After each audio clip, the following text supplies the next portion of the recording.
नमस्कार, स्वागत है आपका टीएनपी न्यूज में और मैं हूं आपके साथ मिशा सिंह। हमारे खास साप्ताहिक कार्यक्रम एक मुलाकात में आज हम बात करेंगे एक ऐसे युवा नेता से जिनकी पृष्ठभूमि बिहार राजनीति में छात्र जीवन से ही जुड़ी रही और जो एक छात्र नेता से राजनीति की शुरुआत करके 2020 के बिहार विधानसभा चुनाव में बीजेपी के टिकट पर पटना की विक्रम विधानसभा से चुनाव लड़े। तो आइए बात करते हैं युवा नेता अतुल कुमार जी से। सर, स्वागत है आपका टीएनपी न्यूज में। धन्यवाद। टीएनपी के सभी दर्शकों को सबसे पहले नमस्कार। सर, मेरा पहला सवाल आपसे ये है, काफी कम उम्र से ही आपका रुझान राजनीति में रहा और आप राजनीति में सक्रिय भी रहे। इसके पीछे की कोई खास वजह है या फिर शुरुआत से ही आपकी राजनीति में दिलचस्पी थी? देखिए, मैं जब स्कूल में पढ़ता था, 9th-10th क्लास में था, तो भारतीय जनता पार्टी की विचारधारा और उस समय के जो हमारे नेता अटल बिहारी वाजपेयी जी, आडवाणी जी, आदरणीय आडवाणी जी, आदरणीय मुरली मनोहर जोशी जी का जो एक कद था और जिस तरीके से उनका एक क्रियाकलाप था, तो उनके क्रियाकलापों को अनुसरण करते हुए, उनको आदर्श मानते हुए, भारतीय जनता पार्टी की विचारधारा को मानते हुए विचारधारा से मैं प्रभावित हुआ। अटल जी, आडवाणी जी, जोशी जी जैसे बड़े नेताओं के कारण प्रभावित होने से भारतीय जनता पार्टी से जुड़ा और जो अहम विषय रहा उस समय 95 की मैं बात कर रहा हूं, बिहार में लालू जी के नेतृत्व में जंगल राज था, भय का माहौल था, लूट, अपहरण, हत्या का एक दौर था।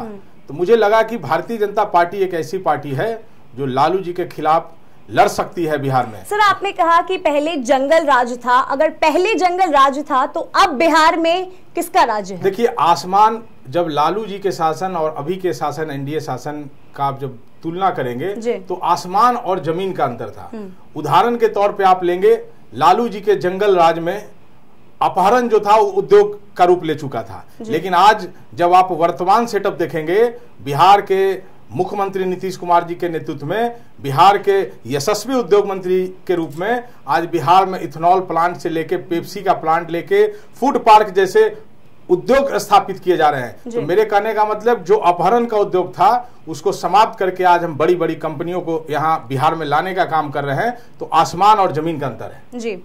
अच्छा, मेरा दूसरा सवाल आपसे ये है कि आपके परिवार से कोई भी व्यक्ति राजनीति में नहीं रहा, फिर आपका राजनीति में आना महज एक इत्तेफाक है या फिर आपकी शुरू से ही रुचि रही है? देखिए, मैंने पहले भी बोला कि भारतीय जनता पार्टी में मैं विचारधारा, भारतीय जनता पार्टी की जो विचारधारा रही उससे मैं प्रभावित होके, तत्कालीन जो हमारे नेता अटल, आडवाणी जी, जोशी जी थे, उनसे प्रभावित होके आया। और राजनीति में तो यदि हमारे परिवार में कोई व्यक्ति रहे या नहीं रहे, किसी संगठन या किसी क्षेत्र में आगे बढ़ने के लिए उसका जज्बा होना चाहिए। मैं आपको बताना चाहूंगा, आज हमारे देश के यशस्वी प्रधानमंत्री नरेंद्र मोदी जी हैं। नरेंद्र मोदी जी के घर में कोई भी व्यक्ति राजनीति में नहीं था। हमारे आज आदरणीय गृह मंत्री अमित शाह जी, उनके राजनीति परिवार में कोई राजनीति में नहीं था, उनके भी परिवार में कोई नहीं था। तो हमारे पार्टी के में तो ऐसे नेता हैं जिनके घर में कोई व्यक्ति नहीं था, लेकिन भारतीय जनता पार्टी ऐसी पार्टी है कि संगठन में काम करने वाले नौजवानों को सींचती है और सींचने के बाद नेता बनाने का काम करती है। तो मैं भी उसी तरीके से भारतीय जनता पार्टी में जुड़ा हूं। मैंने उदाहरण दे दिया कि हमारे परम आदरणीय नरेंद्र मोदी जी के भी परिवार में कोई नहीं था, लेकिन आज देश ही नहीं पूरे विश्व में हमारे नरेंद्र मोदी जी के नाम का डंका बजता है। आप बीजेपी युवा मोर्चा के राष्ट्रीय उपाध्यक्ष भी रह चुके हैं, जो देश के युवाओं का प्रतिनिधित्व करता है। आपका अनुभव कैसे रहा? अनुभव, मैं सौभाग्यशाली हूं कि भारतीय जनता युवा मोर्चा में मुझे काम करने का अवसर प्राप्त हुआ। मैं आपको जानकारी देना चाहता हूं, मैं राष्ट्रीय उपाध्यक्ष तो बाद में बना, मैं बिहार का 3 बार प्रदेश उपाध्यक्ष बना, 1 बार प्रदेश महामंत्री बना। इन कार्यकाल में मुझे आदरणीय बड़े भाई अमित ठाकर जी के नेतृत्व में, जो राष्ट्रीय अध्यक्ष थे युवा मोर्चा में, हमारे आदरणीय बड़े भाई श्री अनुराग ठाकुर जी जब राष्ट्रीय अध्यक्ष थे, तो मैं उनके साथ बिहार में काम कर रहा था प्रदेश स्तर पे। लेकिन मैं धन्यवाद देना चाहूंगा बहन पूनम महाजन जी को, जब वो राष्ट्रीय अध्यक्ष बनी तो बिहार से मुझे उन्होंने मौका दिया और मौका देने के बाद जब राष्ट्रीय पदाधिकारी के नाते मैंने पूरे देश का जब प्रवास किया, तो नॉर्थ ईस्ट की बात करें या साउथ की बात करें, देश के लगभग सभी राज्यों में जाने का मौका पूनम महाजन जी के नेतृत्व में मिला। अलग अलग समस्याएं, अलग अलग राजनीति राज्यों की थी, लेकिन भारतीय जनता पार्टी के प्रति निष्ठा, अटल जी के प्रति निष्ठा, आडवाणी जी के प्रति निष्ठा, नरेंद्र मोदी जी के प्रति जो निष्ठा और जो एक मान सम्मान था वो पूरे देश में देखने को मिला। भारतीय जनता पार्टी के प्रति लोगों का रुझान पूरे देश में है। आपने पूनम महाजन और अनुराग ठाकुर दोनों युवा मोर्चा के अध्यक्ष के काम को देखा है और पूनम जी के समय तो आप उपाध्यक्ष भी रहे, तो दोनों में से किसने युवाओं के लिए अच्छा काम किया? देखिए, भारतीय जनता पार्टी के दोनों अध्यक्ष रहे, जी। दोनों के साथ एक अलग अनुभव रहा। भारतीय जनता युवा मोर्चा के जब हमारे एक नाम आपने छोड़ दिया, अमित ठाकर जी जब हमारे अध्यक्ष थे राष्ट्रीय, तो मैं बिहार का उपाध्यक्ष था। हमारे जब बड़े भाई अनुराग ठाकुर जी राष्ट्रीय अध्यक्ष थे, जिस तरीके से तिरंगा यात्रा कश्मीर, कोलकाता से कश्मीर तक निकाल के संसद घेराव करने का कार्यक्रम किया था, तो मैं उस समय भारतीय जनता युवा मोर्चा का बिहार का उपाध्यक्ष था। संगठन उनके नेतृत्व में बहुत अच्छा काम किया और जो शानदार प्रदर्शन रहा। जब मुझे पूनम जी के नेतृत्व में काम करने का मौका मिला तो अच्छा प्रदर्शन दोनों का रहा, बहुत दोनों लोगों ने शानदार प्रदर्शन किया। अगर आपको चुनने के लिए कहा जाएगा तो आपको दोनों में से किसका काम ज्यादा अच्छा लगा? देखिए, दोनों का काम अपने आप में बहुत शानदार रहा। यदि अनुराग जी के नेतृत्व में कलकत्ता से कश्मीर तक हम विपक्ष में थे, अनुराग जी के नेतृत्व में विपक्ष में थे, तो हमने प्रदर्शन करने का काम किया, सरकार को चेताने का, कांग्रेसी सरकार को चेताने का काम यदि अनुराग ठाकुर जी के नेतृत्व में किया। हमने संसद घेरने का काम किया। आपको मालूम होगा, अनुराग जी के नेतृत्व में पूरे देश के नौजवान संसद को घेर करके मनमोहन और सोनिया गांधी की सरकार को हिलाने का काम किया। जब हमारी पूनम महाजन राष्ट्रीय अध्यक्षा बनी तो हम केंद्र में, हम सरकार में थे, पूनम जी के नेतृत्व में हम लोगों ने सरकार की उपलब्धि और चुनौतियों को विस्तार से पूरे देश को बताने का काम किया और एक से एक संगठनात्मक कार्यक्रम, वो राष्ट्रीय अधिवेशन की बात करें या अन्य संगठनात्मक काम करे, दोनों का बहुत शानदार प्रदर्शन रहा। अनुराग जी विपक्ष में थे तो राष्ट्रीय अध्यक्ष थे, उन्होंने प्रदर्शन करने का काम किया, और हमारी पूनम महाजन जब राष्ट्रीय अध्यक्षा थी तो हम सरकार में थे, इन्होंने सरकार की उपलब्धियों को पूरे देश तक युवा मोर्चा के कार्यकर्ताओं तक पहुंचाने और लोगों तक पहुंचाने का काम किया। जी, अब तेजस्वी सूर्या युवा मोर्चा के अध्यक्ष है, साथ ही वे काफी कम उम्र के सांसद भी हैं, तो उनके बारे में आपकी क्या राय है? हमारी राय यही है और लोगों को इस राय को समझने की भी आवश्यकता है कि भारतीय जनता पार्टी एक ऐसी पार्टी है जो तेजस्वी सूर्या को भी मौका देती है, जो पूनम महाजन जी को भी मौका देती है, अमित ठाकर जी को भी मौका देती है, धर्मेंद्र प्रधान जी को भी मौका देती है, जी किशन रेड्डी जी को भी मौका देती है, अनुराग ठाकुर जी को भी मौका देती है। भारतीय जनता पार्टी किसी भी नौजवान जो साधारण, जिसका कोई पृष्ठभूमि नहीं भी है, उसको बढ़ाने का काम करती है। लेकिन आपको देश में ऐसी राजनीतिक पार्टियां हैं, जैसे आप समाजवादी पार्टी की बात करें, वहां मुलायम सिंह जी का बेटा नेता होगा अखिलेश यादव। आप बिहार में राजद की बात करें तो वहां लालू यादव का बेटा तेजस्वी यादव होगा। आप कांग्रेस में बात कर ले, यदि सोनिया गांधी के बेटा राहुल गांधी हैं तो उनको प्रोजेक्ट किया जाता है। तो मैं तेजस्वी सूर्या जी को, नौजवान है, जब मैं राष्ट्रीय उपाध्यक्ष था तो तेजस्वी सूर्या जी कर्नाटक के महामंत्री थे और उन्होंने, ऐसा नहीं कि एक दिन में वो महामंत्री बन गए थे, सांसद बन गए, उनकी पृष्ठभूमि रही, वो बहुत पहले से काम करते आए। आडवाणी जी की जब यात्रा निकली उस यात्रा में भी वो लगे थे, पुराने कार्यकर्ता थे। तो हमारे भारतीय जनता पार्टी में आज तेजस्वी सूर्या जी को मौका मिला है। आने वाले दिनों में देखेंगे कि नया कोई नौजवान देश का नेतृत्व युवा मोर्चा का करेगा। ये हम लोग, हमारे पार्टी में कोई नई बात नहीं है, हम लोग परिवारवाद के खिलाफ यहाँ लड़ रहे हैं। जी, बीजेपी युवा मोर्चा राष्ट्रीय नेतृत्व के लिए कितनी महत्वपूर्ण संगठन है? आज विपक्ष बेरोजगारी का मुद्दा लगातार उठा रहा है और युवा परेशान लग रहे हैं, आप इस पर क्या कहेंगे? देखिए, युवा मोर्चा, एक चीज समझिए कि भारतीय जनता पार्टी यदि झंडा है, जो हमारा लोगो है, यदि झंडा है, तो भारतीय जनता युवा मोर्चा के बारे में बोला जाता है कि उस झंडे का डंडा युवा मोर्चा है। आप आज देश की बात कर ले या किसी भी राज्य की बात कर ले, आप यदि केंद्र में आप हमारे केंद्रीय मंत्री धर्मेंद्र प्रधान जी की बात करें या हमारे आदरणीय जेपी नड्डा जी जो हमारे राष्ट्रीय अध्यक्ष हैं, हमारे अनुराग ठाकुर जी की बात करिए, पूनम महाजन जी की बात करिए, हमारे बिहार से आते हैं गृह मंत्री नित्यानंद राय जी की बात करिए, पूर्व में हमारे कृषि मंत्री श्री राधा मोहन सिंह जी की बात करिए, ऐसे सभी लोग हैं, जी किशन रेड्डी जी की बात करिए, ये वही लोग हैं जो भारतीय जनता युवा मोर्चा में काम करते थे। भारतीय जनता युवा मोर्चा से काम करने के बाद आज कई राष्ट्रीय पदाधिकारी हैं, कई केंद्रीय मंत्री हैं। तो यहाँ जो युवा मोर्चा है भारतीय जनता पार्टी में, यहाँ पे सीखने का मौका मिलता है, नेतृत्व क्षमता बढ़ाने का मौका मिलता है, और पार्टी जो हमारी भारतीय जनता पार्टी है वो देखती है कि हमारे कौन से युवा अच्छा काम कर रहे हैं, उसको आगे बढ़ाने का काम करती है। और भारतीय जनता युवा मोर्चा भी जो कार्यकर्ता काम कर लेता है पूरी तरह से परिपक्व हो जाता है। विपक्ष का आरोप ये है कि बीजेपी के राज्य में सबसे ज्यादा बेरोजगारी बढ़ी है, इसके ऊपर क्या कहेंगे? देखिए, ऐसा नहीं है। मोदी जी का कहना है कि आप रोजगार लेने के साथ साथ रोजगार देने वाला भी बनिए। आपको मालूम होना चाहिए, स्किल इंडिया के माध्यम से, स्टार्टअप के माध्यम से, नमामि गंगे के माध्यम से आप लाखों करोड़ों लोगों को विभिन्न तरीके से रोजगार देने का काम किया जा रहा है। मोदी जी का तो स्पष्ट कहना है कि आज यदि स्टार्टअप के माध्यम से यदि कोई युवा अपना स्टार्टअप बिजनेस खड़ा कर रहा है तो वो भी रोजगार है। आप नमामि गंगे की बात करिए, अभी आप देखे होंगे कि पर्यटन मंत्रालय की तरफ से कई बहाली निकली, कई लोगों को पहली बार निकला, बहुत दिनों के बाद गाइड के रूप में दिया जा रहा। तो देश में नरेंद्र मोदी जी के नेतृत्व में काम हो रहा है और रोजगार देने का काम हो रहा है। मोदी जी का जो सोच है कि हम रोजगार देने वाले बने, तो सरकार की फोकस उस पर ज्यादा है। सरकार की बहुत सारी योजना चल रही है। मैं तो कहूंगा कि सवाल उठाने से ज्यादा आप अध्ययन करिए कि कैसे। सर, यहाँ पे मैं आपको रोकना चाहूंगी और मैं आपसे पूछ रही हूँ कि विपक्ष लगातार ये कह रहा है कि प्रदेश में 4.5 लाख रोजगार का वादा किया था बीजेपी ने, मगर ऑन पेपर ये वादा पूरा करने में नाकामयाब रही। इसके ऊपर आप विपक्ष को क्या कहना चाहेंगे? देखिए, सरकार, विपक्ष का काम है उंगली उठाना, जो बिहार की बात करे या केंद्र की बात करे। ये वैसे लोग हैं, विपक्ष बिहार की भी बात करे विपक्ष या केंद्र में जो विपक्ष है, ये थके हुए हारे हुए लोग हैं। तो उनका काम है कि वो इस तरीके के बात करेंगे। लेकिन मोदी जी का जो एक नए भारत की परिकल्पना है, जो मोदी जी आत्मनिर्भर भारत की परिकल्पना कर रहे हैं, तो आत्मनिर्भर भारत में हमारा नौजवान जो होगा वो आत्मनिर्भर होगा। वो स्किल डेवलपमेंट के माध्यम से, स्टार्टअप के माध्यम से नए नए इनोवेटिव आइडिया निकाल के वो योजना सरकार दे रही है। आप काम करिए और खुद भी रोजगार आप सृजन करिए और लोगों को भी रोजगार देने का काम करे। और विपक्ष का काम ही है सिर्फ निगेटिव चर्चा करना, तो उनको चर्चा करने दीजिए।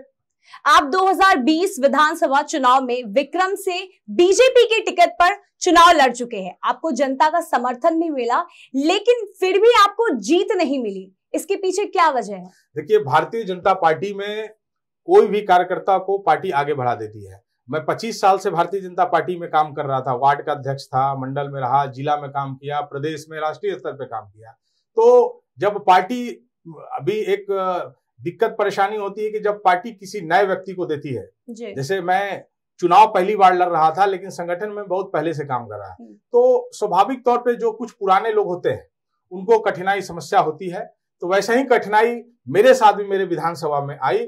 जो हमारे पूर्व के भी जो प्रत्याशी थे, जो वहां से चुनाव लड़ते थे, उन्होंने चुनाव लड़ने का काम किया, जिसके कारण मुझे कठिनाई हुई, मैं चुनाव हारा। जी, आप विक्रम से चुनाव हारने के बाद भी लगातार वहां की जनता से मिलते रहते हैं और अक्सर आप वहां देखे भी जाते हैं। यही कारण है कि वहां की जनता के आप लोकप्रिय नेता है। आपका विक्रम से कोई खास लगाव है या फिर कोई और वजह है? देखिए, राजनीतिक दल का कार्यकर्ता हूं, ये तो सोचने का विषय है। जब पार्टी ने कहा कि संगठन का तुम काम करो, तो मैं 25 वर्ष लगा दिया सिर्फ संगठन का काम। और संगठन का काम कोई व्यक्तिगत काम नहीं होता। पार्टी की जो आदेश, पार्टी की जो विचारधारा, उसको गांव गांव तक पहुंचाने का हम लोग काम किए। आज पार्टी ने, मैं सौभाग्यशाली हूं कि मेरे जैसे नौजवान को आज भारतीय जनता पार्टी राष्ट्रीय उपाध्यक्ष बनाई। और मैं सौभाग्यशाली हूं कि जिस विधानसभा से मैं चुनाव लड़ा, वो बिहार भाजपा के भीष्म पितामह कैलाशपति मिश्र जी का क्षेत्र है। मैं जानता हूं कि बहुत कम उम्र में, मेरे उम्र में बहुत सारे कम लोगों को टिकट मिलता है, लेकिन पार्टी ने ये दिखाने का काम किया। हार और जीत जीवन में लगा होता है, लेकिन ये दिखाने का काम किया है कि कोई कार्यकर्ता यदि भारतीय जनता पार्टी में अतुल कुमार जैसा कार्यकर्ता, जिसका कोई पॉलिटिकल बैकग्राउंड नहीं है, यदि काम करता है तो उसको भारतीय जनता पार्टी का टिकट भी मिलता है और संगठन में भी बढ़ाया जाता है। सिर्फ अतुल कुमार ही नहीं, पूरे देश में ऐसा काम भारतीय जनता पार्टी करती है कि नए लोगों को भी आगे प्रोजेक्ट करती है। आप एक छात्र कार्यकर्ता से विधानसभा चुनाव में बीजेपी के उम्मीदवार रहे। बिहार विधानसभा चुनाव में आपको टिकट भी मिला। तो क्या हम कह सकते हैं कि बीजेपी कार्यकर्ताओं को अधिक महत्व देती है? बिल्कुल। ये जो आपका प्रश्न किया है, इस प्रश्न में ही जवाब है कि भारतीय जनता पार्टी कार्यकर्ता आधारित पार्टी है। आपको मालूम होना चाहिए, जब 1980 में भारतीय जनता पार्टी बनी अटल जी के नेतृत्व में, अटल जी पहले राष्ट्रीय अध्यक्ष थे, तो उनके नेतृत्व में जब संगठन और सरकार हम लोग चलाए। लेकिन आज हमारे आदरणीय प्रधानमंत्री नरेंद्र मोदी जी, आदरणीय हमारे उस समय के राष्ट्रीय अध्यक्ष अमित शाह जी के नेतृत्व में जब पार्टी का कमान आया, तो ये कार्यकर्ताओं के बदौलत ही आज देश ही नहीं पूरी दुनिया के हम सबसे बड़ी पार्टी के रूप में उभर करके आए हैं। तो ये कार्यकर्ता आधारित पार्टी है। यहाँ किसी के दूसरे दल के जैसे नेताओं के बेटों को जगह नहीं मिलता है। यहाँ एक एक कार्यकर्ता भारतीय जनता पार्टी के लिए महत्वपूर्ण है और कार्यकर्ता संगठन को मजबूती करने के लिए और ऊपर ले जाने के लिए अपना जी जान लगाने के लिए भारतीय जनता पार्टी के लिए तैयार है। चलिए, वक्त हो चुका है एक छोटे से ब्रेक का। ब्रेक के बाद हम फिर मौजूद होंगे। टीएनपी न्यूज, टीएनपी ग्रुप की business broadcast news private limited company के अंतर्गत एक हिंदी भाषी न्यूज चैनल है जो भारतवर्ष के ग्रामीण क्षेत्रों की खबरों को राष्ट्रीय खबरों में प्रमुखता से समायोजित करके संपूर्ण भारत में पहुंचने का प्रयत्न कर रहा है।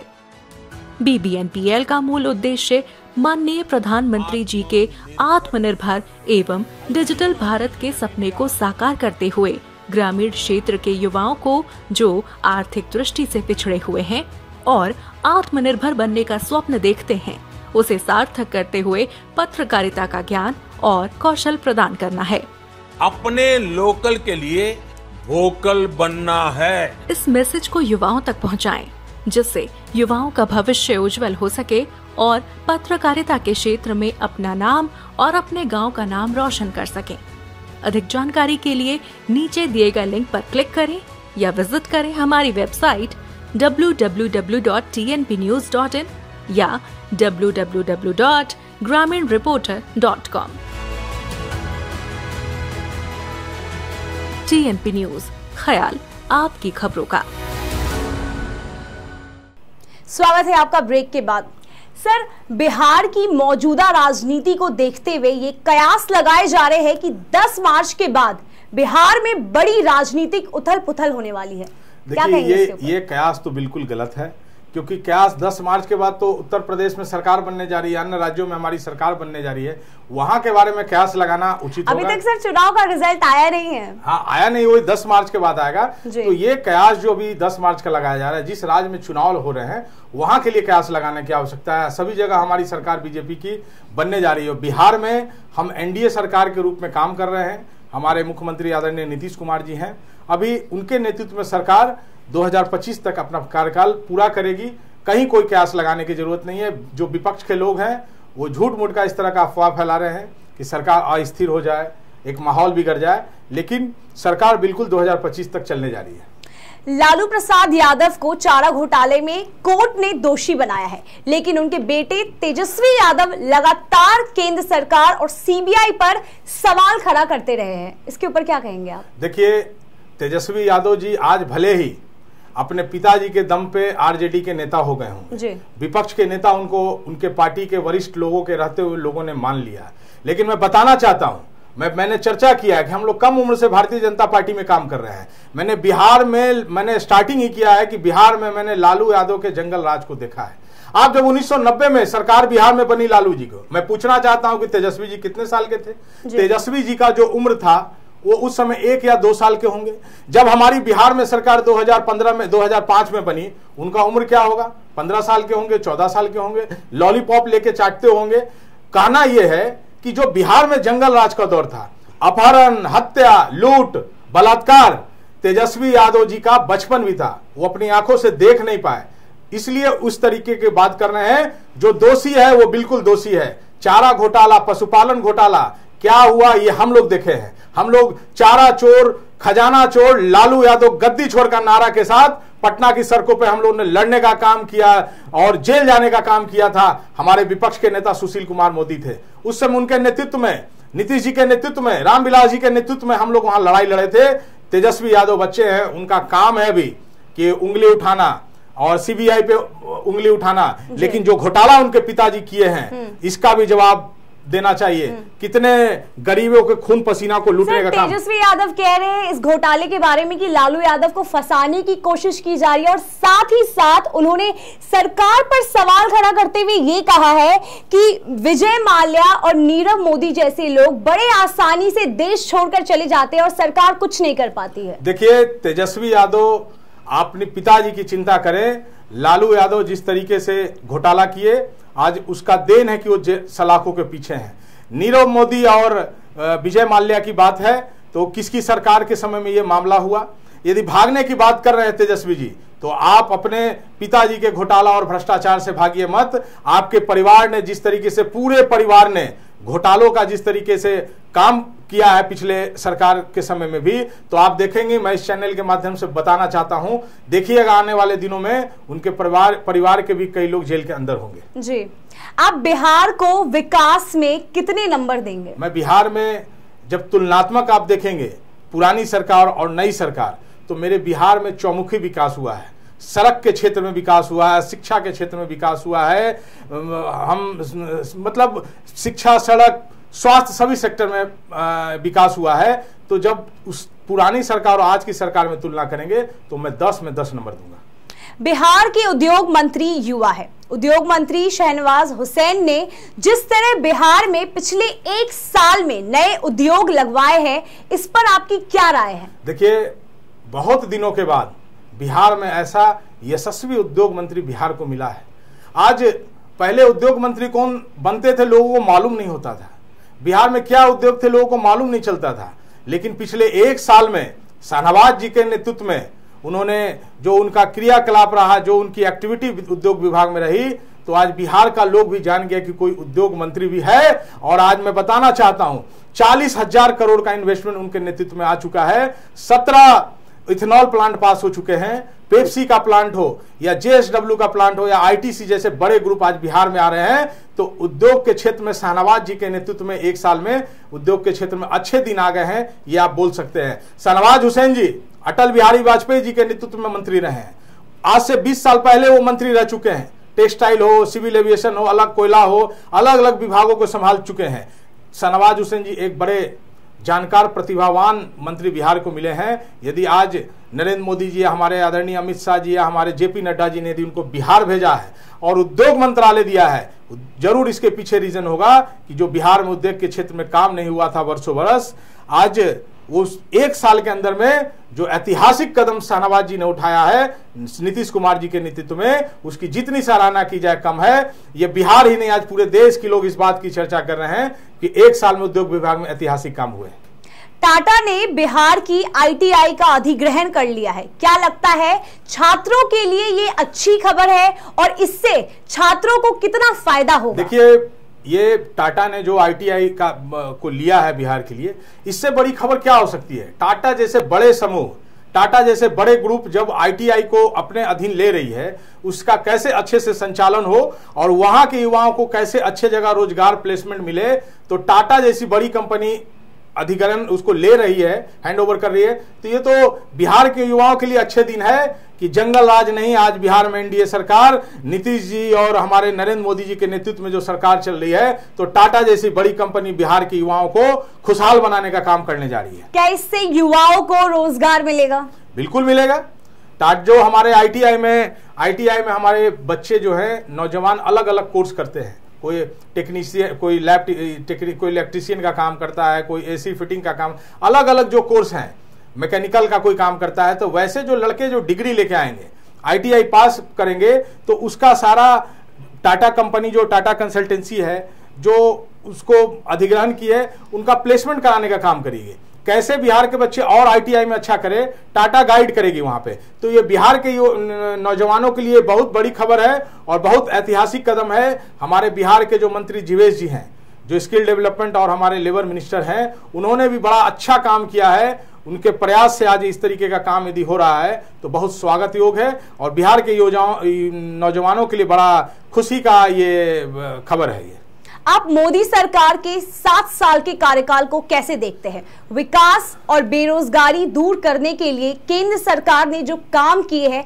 उसके बारे में आपकी क्या राय है? देखिए, मोदी सरकार के जो 7 साल हैं वो ऐतिहासिक के साथ साथ जानदार, शानदार और जबरदस्त है। आज हमारे प्रधानमंत्री नरेंद्र मोदी जी का नेतृत्व क्षमता जो है, देश ही नहीं, देश तो मान ही रही है, पूरी दुनिया मान रही है। दुनिया इसलिए मान रही है और देश इसलिए मान रही है कि जिस तरह से आपको याद होगा कि 500 साल पुराना विषय राम मंदिर जैसा देश में इससे बड़ा विषय कोई नहीं था। राम मंदिर जैसे जटिल समस्या को चुटकी बजा के समाधान करने का काम किया। आज कश्मीर की जो समस्या थी, हम लोगों को भी यकीन नहीं होता था कि कश्मीर में आज ये माहौल होगा।